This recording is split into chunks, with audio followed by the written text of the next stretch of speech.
জয় মা রক্ষাকালী, আমি শুভম সাহা। সবাইকে দেখাচ্ছি আবার ভিডিও। আজকের ভোগের আয়োজন। তো আজকে আমি একটা দরকারি কথা বলতে চাই, সবাইকে বলছি মন দিয়ে শুনবেন। তো যারা আমার ভিডিও দেখেন তারা তো হয়তো কিছুটা জানেন। আমি বলতে চাই যে আমি মার সেবা দেই নিত্য। তো মার আদেশেই আমি মোবাইলে ভিডিওটা বানাচ্ছি, কারণ মার ইচ্ছা ছাড়া তো কিছু হয় না। তাই আমি বলতে চাই যে আপনারা যদি চান সুস্থ হতে বা মায়ের কাছে উপকার পেতে, আপনারা যে কোনো দিনই সকাল 6টা থেকে দুপুর 12টা পর্যন্ত চাল কলা আর একটা শাড়ি দিয়ে মার কাছে পুজো দিয়ে যেতে পারেন।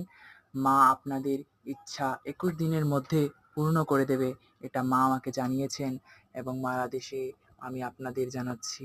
তো দয়া করে ভিডিওটা আপনারা সবাই দেখবেন এবং অন্যান্যদেরও কাছে দিয়ে দেবেন, ওরাও যেন দেখতে পারে। নমস্কার। दिल लगा लिया।